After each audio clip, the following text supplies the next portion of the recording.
திருச்சிற்றம்பலம். திருமுலரையா திருவடிகள் போற்றி போற்றி, குருவடியும் திருவடியும் வணங்கின்ற பதிவை ஆரம்பிக்கலாம். நண்பர்களே, பொதுவாக இந்த பூமியில் பிறந்த எல்லாருக்குமே ஒரு உணர்வு ஆரம்ப காலகட்டத்தில் இருக்கும். இந்த உடலை பெற்றதற்கு ரொம்ப சந்தோஷப்படுவோம். அதுக்கான காலகட்டங்களும் வரும். அப்பாடி நம்ம ஒரு மனித பிறவியாக பிறந்திருக்கோம், அப்பா எல்லாத்தையும் அனுபவிக்க பிறந்திருக்கோம் அப்படிங்கிற அந்த ஒரு எண்ணம் எல்லா மனிதர்களுக்கும் உண்டாவது இயல்பு தான். ஒரு காலகட்டத்தில் நோய்வாய்ப்பட்டு படுக்கும் போது இந்த உடல் எதற்காக கிடைத்ததோ அதை நாம் சரியாக பயன்படுத்தவில்லை போலையே இன்னைக்கு இவ்வளோ துன்பப்படுறோமே அப்படிங்கிற அந்த கவலை சில பேருக்கு ஏற்படும். அந்த நேரத்தில் பார்த்திங்கன்னா மரண பயம் கூட சில பேருக்கு அதீதமாக ஏற்படும். ஒருவேளை இந்த உடலை விட்டு நாம் பிரிந்து விட்டால் காரணம் அந்த இடத்துல நல்ல தெளிவாக தெரிஞ்சுக்கணும். அந்த உடல் மீது கொன்ற அந்த பற்று, நம்மளுக்கு அந்த உடல் மீது ஒரு அசைக்க முடியாத பிரியம் இருந்திருக்கும். அதன் காரணமாக அந்த மரண பயம் அப்படிங்கிறது தொத்துக்கிட்டு போட்டு நம்மளை அப்படியே ஆட்டி படைச்சிடும். சரி, இதெல்லாம் ஒரு பக்கம் இருக்குது. இதெல்லாம் ஒரு பக்கமாக ஓரமாக வச்சுருங்க. இந்த பிறவி எடுத்ததுக்கு நம்ம சந்தோஷப்படுறோமா துக்கப்படுறோமா அப்படிங்கிறத இந்த உடலை தாண்டி யோசிச்சு பாருங்களேன். ஏன்னா எப்படியுமே பல நூறு பிறவிகள் எடுத்திருக்கலாம், பலாயிரம் பிறவிகள் எடுத்திருக்கலாம். இப்போது ஒரு பிறவியாக நம்ம இந்த இடத்துக்கு வந்திருக்கலாம். இறைவனின் கட்டளைப்படி சில கர்மாவை தீர்த்து விட்டு வா அப்படிங்கிறதுக்காக நம்ம இந்த இடத்துல வந்திருக்கலாம். இந்த மாதிரி பல விஷயங்கள் இருந்தாலும் இந்த பிறவி எடுத்ததற்கு நாம் உண்மையாகவே மகிழ்ச்சி அடைகின்றோமா இல்லையா அப்படிங்கிற கேள்விக்கான பதிலை யார் சொல்ல வேண்டும் அப்படின்னா நான் தான் சொல்லணும். நம்ம வாழ்கின்ற வாழ்க்கையை பொறுத்து அந்த பதில் அப்படிங்கிறது வரும். எந்த மனிதனுக்கு பணம் பெரிதாக தெரிகிறதோ அந்த மனிதனிடம் பணம் இல்லை என்றால் இந்த வாழ்க்கையை வெறுத்து விடுவான். எந்த மனிதனிடம் குணம் பெரிதாக இருக்கிறதோ அந்த மனிதனை எடுத்துக்கொண்டால் அவனிடம் கோடிக்கணக்கில் பணம் இருந்தாலும் அந்த குணம் இல்லாத காரணத்தினால் வெறுத்து ஒதுங்கி இருப்பான். எந்த மனிதர்களுக்கு உறவுகள் அதிகம் தேவைப்படுகிறதோ அந்த மனிதர்களிடம் பணமும் இருந்து குணமும் இருந்து உறவுகள் இல்லாவிட்டால் அவன் துன்பப்பட்டு கிடப்பான். ஆக மொத்தம் இருக்கிறத வச்சு யாருமே சந்தோஷப்படுறது இல்லை. இல்லாததுக்கு தான் இந்த உலகத்தில் நிறைய பேர் ஆசைப்பட்டுக்கிட்டு இருக்கோம். இல்லாத ஒன்று தான் நமக்கு பெருசாக தெரியுமே தவிர இருக்கிறது, அதுவும் நம்ம ரொம்ப அருகாமையில் இருக்க விஷயத்தை நம்ம எப்பவுமே பெருசாக எடுத்துக்கிறது இல்லை. நிறைய சாதிச்சவங்க, நிறைய சம்பாதிச்சவங்க ஒரு காலகட்டத்துக்கு மேலே போய் என்ன சொல்லுவாங்கன்னா, பணம் வாழ்க்கை இல்லை, பணம் மட்டுமே சந்தோஷத்தை தராதுன்னு கோடி கோடியாக சம்பாதிச்சு வச்சவங்க சொல்லுவாங்க. ஆனால் பணம் இல்லாதவங்க அதை சொல்ல மாட்டாங்க. எனக்கு பணம் வேணும் அப்படிம்பாங்க. ஏன்னா அன்றாட வாழ்க்கையை ஓட்டுறதே ரொம்ப கடினமான விஷயமா இருக்கும். ஆனால் எல்லாத்தையும் தாண்டி அனைத்தையும் அறிந்த உணர்ந்த ஒரு ஞானியிடம் போய் நம்ம கேட்குறோம் அப்படின்னா பெரும்பாலும் வாயவே திறக்க மாட்டாங்க. இருந்தாலும் அவ்வாறு அவர்கள் நமக்கு நல் உபதேசம் ஒன்று வழங்குகிறார்கள் என்றால் போய் உன்னை பாரு, அவ்வளோதான் அப்படின்னு தான் சொல்லுவாங்க. போய் உன்னை பாரு அப்படிங்கிற அந்த ஒரு வாக்கியம் இருக்கு இல்லையா, அந்த வாக்கியத்துக்கு நம்ம பல பொருட்களை எடுத்துக்கலாம். போய் உன்னை பாருன்னா என்ன, உன் வாழ்க்கையை நீ பாரு, உன் குடும்பத்தை பாரு, இந்த மாதிரி நிறைய பொருட்கள் எடுத்துக்குவோம். அப்போ அன்னன்னைக்கு பொழைச்சு அன்னன்னைக்கு சாப்பிட்ற வழியை பாரு, நீ ஏன் அடுத்தவனை பற்றி கவலைப்பட்டுக்கிட்டு இருக்க, இந்த மாதிரி சாதாரண வாழ்க்கையில் இருக்கவங்க அந்த மாதிரி பொருள் எடுத்துக்குவோம்.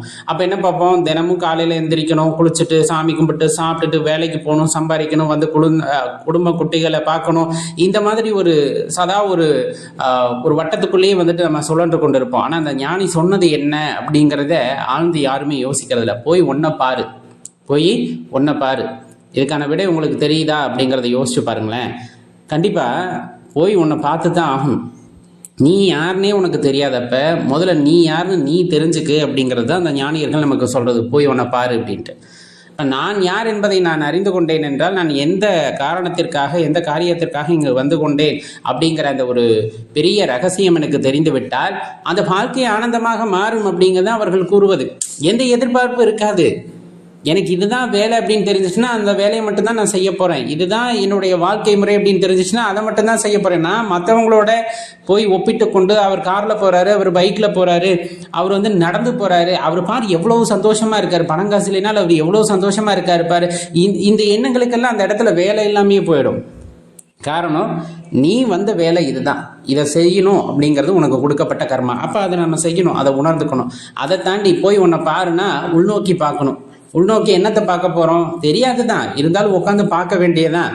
சும்மா இருக்க நேரத்தில் நம்ம இந்த கைபேசி எடுத்துக்கிட்டு நேரத்தை வீணாக்கிறதுக்கு பதிலாக தேவையில்லாத விஷயங்களில் யோசிச்சு மண்டையை போட்டு உடச்சிக்கிறதுக்கு பதிலாக அமைதியாக உட்காந்துட்டு அப்படி என்னதான்ப்பா உள்ளே இருக்குது அப்படின்னு உள்நோக்கி பார்க்க ஆரம்பிக்கிறோன்னா ஒரு காலகட்டத்தில் ஏதாச்சும் சின்னதாக ஒரு பொறி தென்படலாம். அது உங்கள் வாழ்க்கையவே மாற்றலாம். அதனால தான் போய் உன்னை பாரு அப்படின்னு சொல்லக்கூடிய இந்த வாக்கியத்தை பெரிதாக எடுத்துக்கொள்ளுங்கள் அப்படின்னு சொல்றது. சாதாரணமாக எடுத்துகிட்டு போகக்கூடாது. போய் உன்னை பாரு, போய் வேலையை பார்க்க சொல்லிட்டாரு, போகலாம் போகலாம், கிளம்பு கிளம்பு, அதெல்லாம் வாழ்க்கை இல்லை. அது வாழ்க்கை இல்லை. போய் உன்னை நீ பார்க்கணும், உன்னை உள்ளார நீ தரிசிக்கணும். அவ்வாறு தரிசிச்ச அப்படின்னா நீ கேட்குற அந்த சந்தோஷம் அப்படிங்கிறது நீ கேட்காமலே அதுக்கப்புறம் உனக்கு உன் கூடயே இருந்துகிட்டு இருக்கும். உன்னை விட்டு அந்த சந்தோஷம் அப்படிங்கிறது பிரியவே பிரியாது. அது ரொம்ப யதார்த்தமான விஷயம். அது நம்ம எப்போ உணர்ந்துக்கிறோம் அப்படின்னா, உணர்ந்துக்கிறதுக்கு முற்படக்கூட இல்லை. அதுதான் இங்கே பிரச்சனையே. ஒரு மனிதனுக்கு அது தேவை அப்படிங்கிறது தெரிஞ்சிருச்சு, அதனால என்ன பயன் அப்படிங்கிறது தெரிஞ்சிருச்சுன்னா எப்பவுமே அந்த ஆன்மீக சிந்தனையிலே இருப்பான். இன்னொரு விஷயம், முக்கியமான விஷயம், ஒரு கட்டத்தில் நம்ம வளர்ச்சி அடைகிறோம் அப்படிங்கிற பட்சத்தில் அந்த வளர்ச்சியை எல்லாத்தினாலும் ஏற்றுக்க முடியுமா, எல்லாரும் ஏற்றுக்கணும் அப்படின்னு நினைக்கிறதே பெரிய தப்பு இல்லைங்களா? இப்போ ஒருவர் வளர்றாங்க, அவங்களை நம்ம மனசார வாழ்த்துறோமா அப்படின்னு கேட்டால் வாழ்த்தவும் மாட்டோம், திட்டவும் மாட்டோம். சில பேர் அப்படி குணமாக இருப்போம், சில பேர் உண்மையாலுமே வாழ்த்துவாங்க, சில பேர் மனசுக்குள்ள ஒரு வஞ்சகத்தை வச்சுக்கிட்டு வாழ்த்துவாங்க. இந்த மாதிரி பலதரப்பட்ட மக்கள் இருக்கிற இடத்துல உங்களோட வளர்ச்சி நல்லா இருக்குது அப்படிங்கிற பட்சத்தில் உங்களை அவங்க வாழ்த்தணும்னு எதிர்பார்க்கறது எப்படி? நீங்கள் எத்தனை பேர்த்த வாழ்த்தி இருக்கீங்க அங்கே? அதுதான் விஷயம். நிறைய பேர் வெற்றி அடைஞ்சிருப்பாங்க. நம்ம நேராக போய் அந்த வாழ்த்து தெரிவிச்சிருக்கோமா, நல்லா இருங்கன்னு வாழ்த்தி இருக்கோமா, இந்த மாதிரி கேட்டால் நம்மளுக்கே அதுக்கு நேரம் இருந்திருக்காது, நம்மளும் அதை சொல்லியிருக்க மாட்டோம். ஆனால் மற்றவங்க கிட்ட இருந்து அதை எதிர்பார்க்குறோம் அப்படின்னா அது எப்படி? நீங்கள் ஒருத்தருக்கு ஒன்று கொடுத்தாதான் அது திருப்பி நமக்கு வரும். அப்படி இல்லாத பட்சத்தில் நம்ம வேணும் அப்படின்னு எதிர்பார்க்கறதே அடிப்படையில் தவறான விஷயம். அப்படி நீங்கள் வளரணும்னா கூட இந்த உலகத்தில் அவங்க வளரலினா கூட பரவாயில்ல, தனக்கு எதிராக இன்னொருத்தர் வளர்ந்துடக்கூடாது அப்படிங்கிற கண்ணோட்டம் அதிகமாக இருக்கும். அப்போ இதையெல்லாம் நம்ம கடந்து போகணும். இதுதான் ஆன்மீகத்தில் ஒரு உன்னதமான விஷயம். ஆன்மீகம்னா என்ன, சாமி சாமின்னு உட்காந்துட்டு இருக்கிறது மட்டும் இல்லை, உங்களுக்கு கொடுக்கப்பட்ட வேலையை சரியாக செய்கிறது, உங்கள் கர்மாவை சரியாக செயலாற்றுறது, அதில் மற்றவங்களுக்கு பிரச்சனை வராமல் நமக்கு என்ன வேலையோ அதை மட்டும் செஞ்சுட்டு போய்கிட்டே இருக்கோம். அப்படிங்கிற பட்சத்தில் கண்டிப்பாக அது ஒரு உன்னதமான நிலையை நம்ம வாழ்க்கையில் ஏற்படுத்தும். அப்படின்னா அதில் எல்லளவும் உங்களுக்கு சந்தேகம் வேண்டாம். சாதாரண விஷயமெல்லாம் இல்லை. நம்ம இப்போ சொன்னது ஏதோ போகிற போக்கில் ஒரு 5 நிமிஷம் 6 நிமிஷம் பேசுகிறோம் அப்படிங்கிறது இல்லை. திரும்பி கேட்டிங்கன்னா போய் உன்னை பாரு அப்படிங்கிற விஷயம் ஆழ்ந்திருக்கும். நீங்கள் உங்களை பார்த்து தான் ஆக வேண்டும். அவ்வாறு உங்களை நீங்கள் பார்க்கும்போது, உங்கள் செயல்பாடுகளை நீங்கள் மீண்டும் மீண்டும் பார்க்கும் பொழுது நீங்கள் யார் என்பது உங்களுக்கு தெரிந்துவிட்டால் உங்கள் வாழ்க்கை அவ்வளவு சந்தோஷமாக மாறும். அதில் எல்லளவும் நீங்கள் சந்தேகம் கொள்ள தேவையில்லை. சிவபெருமான் எல்லாருமே நல்லா இருக்கணுங்கிற காரணத்திற்காகத்தான் நம்ம எல்லாம் படைத்திருக்கிறார். எல்லா உயிரும் இன்புற்று இருக்க வேண்டும் என்பதுதான் அவருடைய ஆசையும் கூட. அந்த இன்புற்றிருத்தல் அப்படின்னா நம்ம ஒரு அர்த்தம் எடுத்துக்கிட்டு நான் சந்தோஷமாக இல்லை அப்படிங்கிற மாதிரி எண்ணிக்கொண்டு மனதை ரணமாக்கி கொண்டு வாழ்ந்து கொண்டிருக்கின்றோம். உண்மையான ஆனந்தம் அப்படிங்கிறது என்ன, இறைவன் எத்தன்மையவன் அப்படிங்கிறதையெல்லாம் இந்த பதிவில் பொறுமையாக பார்க்கலாம். முழுமையாக பார்த்து பயன்பெறுங்கள். நண்பர்களுக்கும் இதை பற்றி எடுத்து கூறுங்கள், உங்கள் வாயால் பேசுங்கள்.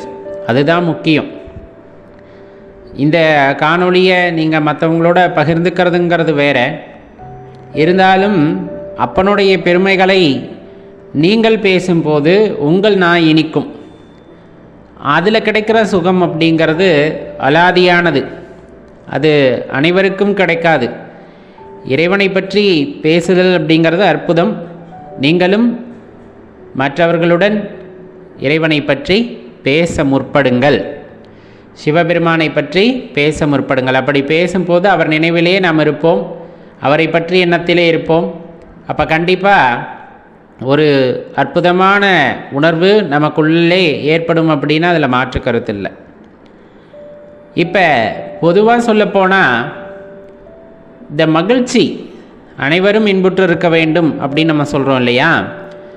அனைவரும் இன்புற்று இருக்க வேண்டும் அப்படின்னா உள்ளம் குளிர்ந்திருக்க வேண்டும், மனம் மகிழ்ந்திருக்க வேண்டும். அப்போ தான் உண்மையான மகிழ்ச்சியாக இருக்கும். இன்னும் சொல்லப்போனால் நம்ம புறப்பொருட்கள் கிடைப்பதனால் வருகின்ற மகிழ்ச்சி அப்படிங்கிறது ஒரு குறிப்பிட்ட கால அளவுக்கு மேலே நீடிக்காது. அது எல்லாத்துக்குமே நல்லா தெரியும். அப்போ உள்ளம் குளிர்ந்திருக்க வேண்டும், மகிழ்வாக இருக்க வேண்டும் என்றால் இந்த உள்ளத்துக்கும் உயிருக்கும் நெருக்கமான ஏதேனும் ஒரு விஷயத்தை அறிந்து அதனுடனே தொடர்பில் இருக்கும் பொழுது, அல்லது அதனுடன் இரண்டரை கலந்த நிலையில் இருக்கும் பொழுது, ஏகாந்த நிலை அப்படின்னு சொல்லுவாங்க இல்லையா, அந்த மாதிரி அந்த உயிரானது ஏகாந்த நிலையிலே இருக்கும் பொழுது தான் உண்மையான ஆனந்தத்தை அனுபவிக்க முடியும். அதுக்கு சிவபெருமானை பற்றிய புரிதல் இருக்க வேண்டும்.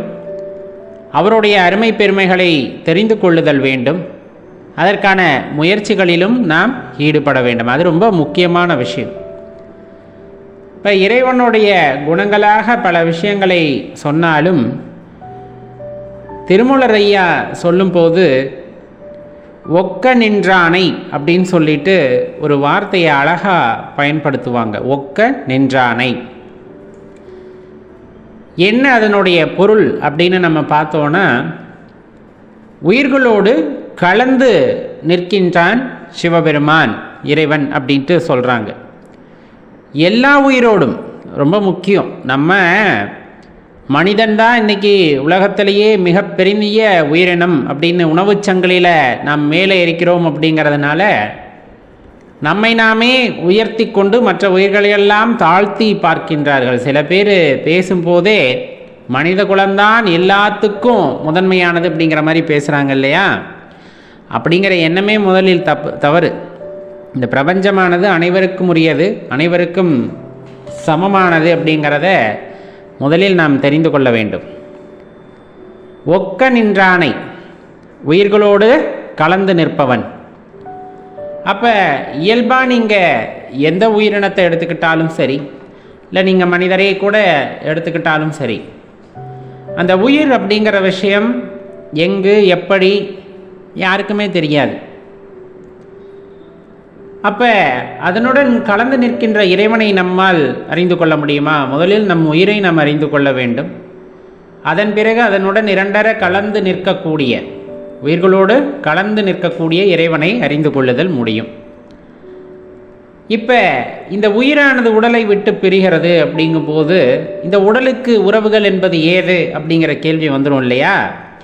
இந்த உடலோடு உயிர் கூடியிருக்கும் பொழுதுதான் அம்மா, அப்பா, தாத்தா, பாட்டி, சித்தப்பா, பெரியப்பா, சித்தி, பெரியம்மா இந்த மாதிரி உறவு முறைகளை வைத்து அந்த உடலைத்தான் அழைக்கிறார்கள், உள்ளிருக்கக்கூடிய உயிரை அல்ல. அந்த உடலை விட்டு உயிர் பிரிந்து விட்டால் உடலானது சவம் என்ற பெயரை பெறுகிறது. ஆனால் உயிரில் இன்னும் இறைவன் கலந்துதான் இருக்கிறார். அந்த உயிரோடு இரண்டர இறைவன் கலந்துதான் இருக்கின்றார். உன்னை இயக்குகின்ற சக்தியும் அதுவே, நம்மை இயக்குகின்ற சக்தியும் அதுவே. அதை நம்ம புரிந்து கொண்டிருக்கிறோமா அப்படின்னு கேட்டால் கண்டிப்பாக அங்கே தான் சின்ன சின்ன ஒரு மாதிரி நெருடல்கள் இருந்து கொண்டே இருக்கின்றன. இப்போ வாழ்கின்ற வேகமான காலம், அவசர காலத்தில் தான் எல்லோருமே வாழ்ந்து கொண்டிருக்கிறார்கள். இந்த அவசர காலத்தில் வாழ்ந்து கொண்டிருக்கும் போது உண்மையாகவே இப்போ இறைவனை நம்ம புறக்கண்களால் எளிதில் காண முடியாது அப்படிங்கிறது நமக்கு தெரியும். உள்ளார பக்குவப்பட்ட நிலை வந்த பின்பு உள்ளார உணர வேண்டும். அதுவே பெரிய முயற்சிகளெல்லாம் செய்தால்தான் அதுவே சித்தியாகும். அப்படிப்பட்ட காலத்தில் கூட இறைவன் மனித ரூபேனான்னு மனுஷ ரூபத்தில் உங்கள் பக்கத்தில் வந்து நின்னாலும் நம்மளால் உணர்ந்து கொள்ள முடியாது. ஏன்னா அவ்வளோ வேகமாக ஓடிக்கிட்டு இருக்கிறோம். பார்க்குற எல்லாத்தையுமே ஒரு ஈர்ப்போடு அல்லது இதெல்லாம் உண்மை, இதெல்லாம் என்னது அப்படிங்கிற அந்த வேகத்தோடு நாம் ஓடிக்கொண்டே இருக்கின்றோம். நின்று இயற்கையில் என்ன நடக்குதுன்னு பார்க்கறது கூட பொறுமை இல்லாத காலகட்டத்தில் வாழக்கூடிய மனிதர்களாக மாறிவிட்டோம். ஒரு இடத்துல நிற்கிறோம், அந்த இடத்துல ஒரு மரம் இருக்குது. அந்த மரம் அழகான கிளைகளை கொண்டுள்ளது. கிளைகள் பார்த்திங்கன்னா அழகான இலைகளை கொண்டுள்ளது. அந்த இலைகள் அந்த காற்றிலே மெதுவாக அசைந்தாடுகின்றன. அந்த அசைந்தாடக்கூடிய இயக்கத்தில் இறைவன் இருக்கிறான் என்பதை யாராவது உணர்ந்து கொண்டிருக்கிறோமா அப்படின்னா அதை பற்றி உணர்ந்து கொள்வதற்கு கூட யாரும் முயற்சி செய்வது இல்லை. இந்த மனித உடல் இயக்கமே பேர் இயக்கம். உண்மையாக சொல்லப்போனால் அதை பற்றி தெளிவாக தெரிந்திருந்தாலும் கூட இறைவனுடைய அந்த அற்புதங்களை புரிந்து கொண்டிருக்க முடியும். மனிதனுடைய உடல் இயக்கம் மட்டுமன்று, நீங்கள் எந்த ஜீவராசியை எடுத்துக்கிட்டாலும் அந்த ஜீவராசியின் உடல் இயக்கம் அப்படிங்கிறது வியப்புக்குரியதாக இருக்கும். இறைவனின் அந்த படைப்பாற்றலில் அது ஒரு மைல்கல்லாக இருக்கும். இப்போ நம்ம ஏற்கனவே சொன்ன மாதிரி மரத்தில் கிளையில் இருக்கின்ற இலை அசைந்தாடுவது கூட இறைவனின் அற்புதமே அப்படிங்கிறத நம்ம உணர்ந்துக்க முடியும். அப்படிங்கிறப்ப நமக்கு அருகாமையில் கடந்து செல்லக்கூடிய இறைவனை நம்மால் உணர்ந்து கொள்ள முடியும். ஆனால் நமக்கு அதுக்கெல்லாம் நேரமே இல்லையே. வீட்டுக்கு பக்கத்தில் மரம் இருக்கா? என்னது, எங்கள் வீட்டுக்கு பக்கத்தில் மரம் இருக்கா? எங்கே இருக்குது? என்ன மரம் இருக்குது? அப்படி கேட்கக்கூடிய ஆளாக தானே நம்ம இருந்துகிட்டு இருக்கோம். பக்கத்து வீட்டில் இருக்கவங்க பெயர் கூட தெரியாத அளவுக்கான வாழ்க்கையை தானே நம்ம வாழ்ந்துக்கிட்டு இருக்கோம். அப்படி இருக்கின்ற சூழ்நிலையில் நம்ம சுற்றி இருக்கிறதே என்ன நடக்குதுன்னு தெரிய மாட்டேங்குது. நம்மளும் இருக்கின்ற இறைவனை உணர்ந்து கொள்வதற்காக நம்ம முயற்சி எடுத்துகிட்டு போகிறோம். கண்டிப்பாக எடுக்கிறது இல்லை. அதுதான் இங்கே இருக்கக்கூடிய பெரிய பிரச்சனையே. அப்போ நம்ம செய்ய வேண்டிய விஷயம் என்ன? ஒக்க நின்றானை, உயிர்களோடு கலந்து நிற்கின்ற இறைவனை எப்படியாவது அறிந்து கொள்ள வேண்டும். ஏன்னா தேவர்களெல்லாம் போற்றுகின்ற இறைவன் அப்படின்னு சொன்னோம்னா சிவபெருமான். பக்கத்தில் இருந்தால் கூட நம்மால் அவரை அறிந்து கொள்ள முடியவில்லை. அப்படிங்கும் போது என்ன பிரயோஜனம்? இந்த வாழ்க்கை வாழ்வதிலே என்ன பிரயோஜனம்? நம் அருகாமையில் தான் இருக்கிறார் என்னும் போதும் கூட நம்மால் உணர்ந்து கொள்ள முடியல. மனித ரூபம் எடுத்து பக்கத்தில் வந்தால் கூட அவரை பொறுமையாக பார்க்குற அளவுக்கான தன்மை கூட நம்மக்கிட்ட இல்லை. அப்படி இருக்கும்போது உயிருடன் கலந்திருப்பவரை கண்டுகளிப்பதற்கான நேரம் நமக்கு கிடைத்து விடுகிறதா அப்படின்னா கண்டிப்பாக கிடைக்கிறதில்ல. அதற்கான முயற்சி யாரும் செய்கிறது இல்லை, ஒரு சிலரை தவிர. அப்போ செய்ய வேண்டியது என்ன? உன் உயிருடன் இரண்டர கலந்திருக்கின்ற அந்த இறைவனை அறிந்து கொள்வதற்கான முயற்சிகளை கண்டிப்பாக நம்ம செய்ய வேண்டும். அப்படி இருந்தால் நம்முடனே நம்ம அருகாமையிலே இருக்கக்கூடிய இறைவனை நம்மால் உணர்ந்து கொள்ள முடியும். அப்படிங்கிறது தான் தெளிவான விஷயம். நீங்கள் சிவபெருமானோட போய் யாரையுமே ஒப்பிட முடியாது. எந்த தேவதைகளையும் உங்களால் ஒப்பிடவே முடியாது. நீங்கள் முப்பெரும் தேவர்களாக கூட இருக்கட்டும், யாராக வேணாலும் இருக்கட்டும், நீங்கள் சிவபெருமானோட ஒப்பிடவே முடியாது. ஏன் ஒப்பிட முடியாது? எல்லாம் தனித்தனி குணம் வாய்ந்தவர்கள். ஒவ்வொருவருக்கும் ஒவ்வொரு குணம் என்று தனியாக உண்டு. குணமற்றவர் அப்படின்னு சொன்னோம்னா, நிறமற்றவர் அப்படின்னு சொன்னோம்னா, இன்னும் ஆதி அந்தமற்றவர் அப்படின்னு சொன்னோம்னா, பற்றற்றவர் அப்படின்னு சொன்னோம்னா, இதுக்கெல்லாம் பொருந்தக்கூடியவர் அப்பன் ஈசனை, சதாசிவனை.